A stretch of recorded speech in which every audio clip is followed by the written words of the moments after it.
क्या भारत और पाकिस्तान के बीच में कुछ बहुत बड़ा होने वाला है? क्या अगले कुछ दिनों में भारत और पाकिस्तान एक दूसरे से युद्ध लड़ सकते हैं? क्या वाकई में जो हालात बन रहे हैं वो संकेत दे रहे हैं कि हिंदुस्तान और पाकिस्तान जंग की तरफ आगे बढ़ रहे हैं? ये बड़ी अच्छी बात कही आप। क्या वो सरहदों पर दशकों से सुलगती तनाव की आग वाकई में भड़कने को तैयार है?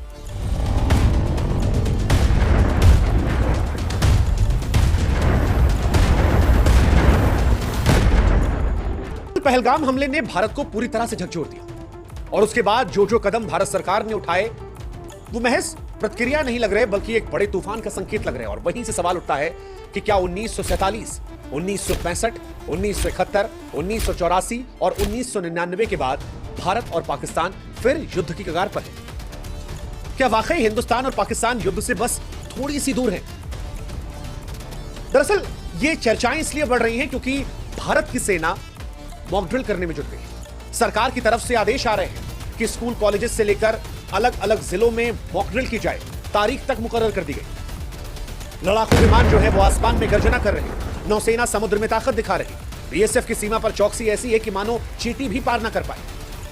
भारत पाकिस्तान को सोशल मीडिया पर डिजिटली बैन कर चुका है। हिंदुस्तान में पाकिस्तान का कुछ भी नहीं दिख रहा। यहां तक कि भारत में भी सोशल मीडिया को लेकर इन्फ्लुएंसर्स को चेतावनी दी गई है कि अगर हिंदुस्तान की एकता अखंडता के खिलाफ एक भी शब्द लिखा तो अंजाम भुगतने को तैयार रहना। दिल्ली में लगातार बैठकों का दौर चल रहा है। कश्मीर में उमर अब्दुल्ला प्रधानमंत्री से मुलाकात कर रहे हैं। राहुल गांधी की भी गृहमंत्री अमित शाह से मुलाकात हो रही है। और इन तमाम मुलाकातों के बाद यह सवाल उठ रहा है कि क्या किसी बड़े फैसले की तरफ यह मुलाकातें इशारा करती है?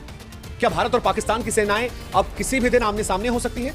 क्या परमाणु हथियारों की छाया में दोनों देश युद्ध की आग में झुलसेंगे? यह एक कूटनीतिक चाल है। इस बार यह संकेत नहीं है।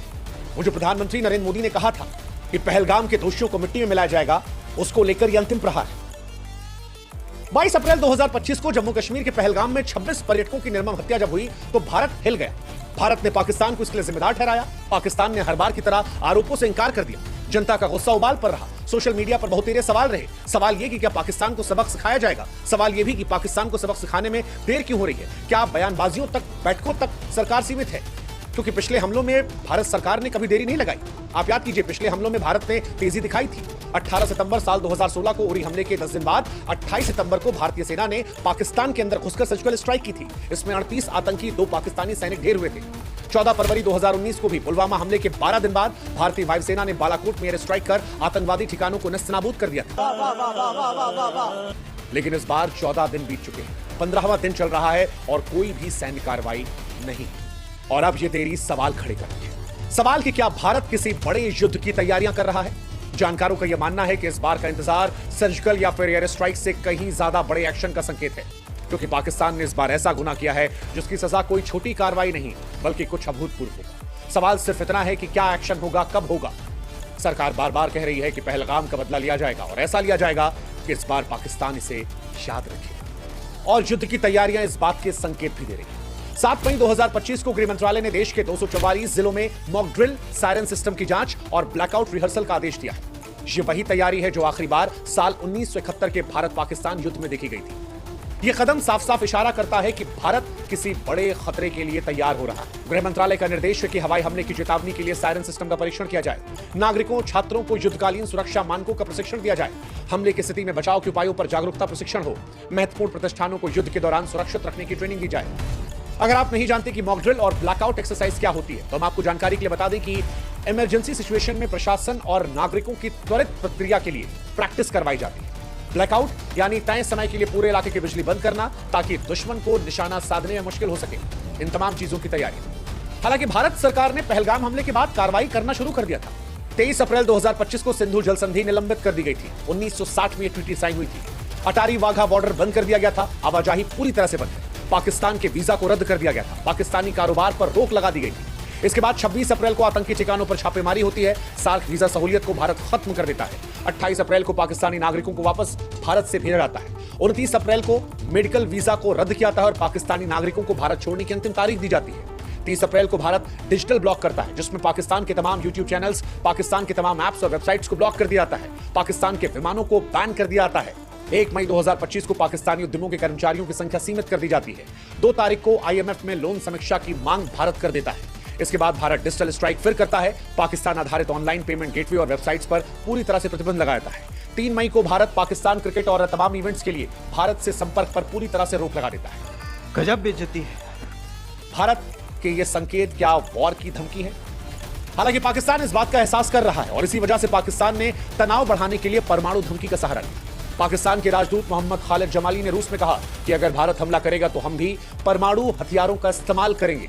वहां के रेल मंत्री भी कुछ ऐसी ही बयानबाजी कर रहे हैं। पाकिस्तान अपनी तैयारियां भी कर रहा है। मिसाइल परीक्षण उसने किया। फतेह अब्दाली मिसाइलों का परीक्षण हुआ। 2 महीने के लिए गेहूं, आटा, दवाओं का स्टॉक और 1 अरब रुपए का फंड पीओके भेजा गया। पाकिस्तान में असीम मुनीर LOC पर सैनिकों का मनोबल बढ़ाने का दावा करते हैं। हालांकि उनकी खुद की लोकेशन पर संदेह है। लेकिन सवाल यह है कि क्या पाकिस्तान जो परमाणु शक्ति से लैस है वो भारत को डरा सकता है? पाकिस्तान अगर ऐसा करता है तो पाकिस्तान मूर्खता की पराकाष्ठा करेगा, क्योंकि इसके बाद भारत का जवाब ऐसा होगा कि पाकिस्तान का अस्तित्व नक्शे पर खोजने के लिए इतिहासकारों को मुश्किल हो जाएगा। भारत की नीति हमेशा से नो फर्स्ट यूज की है, लेकिन भारत की क्षमता पूरी है। भारत कंप्लीट डिस्ट्रक्शन पर विश्वास करता है। सवाल यह भी है क्या पाकिस्तान भारत से लंबा युद्ध लड़ने की क्षमता रखता है? जवाब इसका हम आंकड़ों से देते हैं। भारत की $3.5 ट्रिलियन की अर्थव्यवस्था पाकिस्तान की $376 अरब की अर्थव्यवस्था से 10 गुना है। इस बात को पाकिस्तान जानता है, समझता है और इसीलिए बचने के लिए कभी चीन तो कभी यूएन का सहारा ले रहा है और भारत को न्यूक्लियर वॉर में उलझाने की धमकी दे रहा है।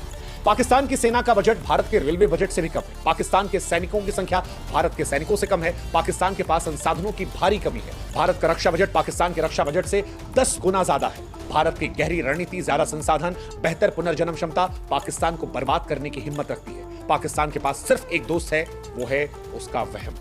अब सवाल यह है कि अगर भारत पाकिस्तान से जीत सकता है तो फिर भारत हमला क्यों नहीं कर रहा? क्योंकि बहुत सारे लोग हैं जो बार बार सवाल उठा रहे हैं कि सरकार हमला क्यों नहीं कर रही। इसके लिए उन्हें 54 साल पुरानी कहानी को याद करना पड़ेगा। साल 1971 था। पाकिस्तानी सेना ने पूर्वी पाकिस्तान में अत्याचार किया था। हजारों शरणार्थी भारत आ गए थे। इंदिरा गांधी पर तब कार्रवाई का दबाव था।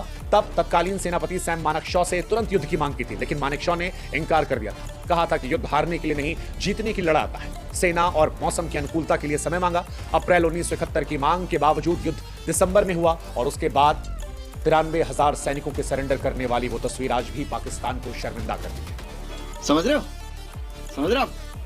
1971 में युद्ध की तैयारी में 7-8 महीने लगे थे। हालांकि इसका यह मतलब नहीं कि इस बार भी इतना ही समय लगेगा। इस बार भी भारत सरकार सेना को तैयारियां करने का वक्त दे रही है और ऐसा लगता है कि सरकार ने सेना को यह स्पष्ट कर दिया है कि कब, कैसे, कितना करना है वो सेना तय करेगी। लेकिन इस बार पाकिस्तान को सबक सिखाना है। सवाल यह भी कि युद्ध हो गया तो क्या होगा? पाकिस्तान के पास, जैसा कि हमने कहा, लंबे युद्ध के लिए पैसा, संसाधन, सैनिक रणनीति नहीं है। कुछ ही हफ्तों में पाकिस्तान बर्बाद हो जाएगा। पहलगाम का घाव हिंदुस्तान के लिए गहरा है और इस बार का जवाब ऐतिहासिक होगा। इस बार सिर्फ बदला नहीं होगा बल्कि संदेश होगा कि भारत अब खामोश नहीं रहेगा। पाकिस्तान की धमकियां, सैन्य तैयारियां उसकी बौखलाहट को दिखाती हैं, लेकिन भारत का धैर्य उसकी ताकत को दर्शाता है। सेना, सरकार, विपक्ष, जनता सब इस बार एकजुट है।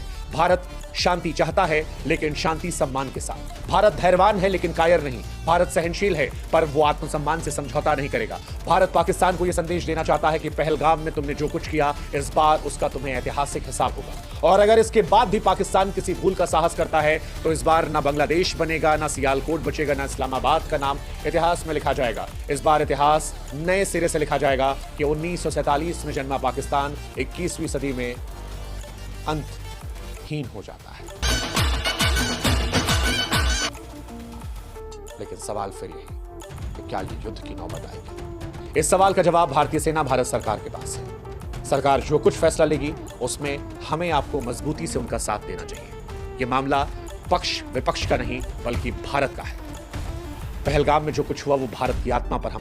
दोस्तों नमस्कार। वीडियो पसंद आया हो तो लाइक और शेयर करें। ऐसी न्यूज़ देखने के लिए हमारे YouTube चैनल को सब्सक्राइब जरूर करें। धन्यवाद। जय श्री राम।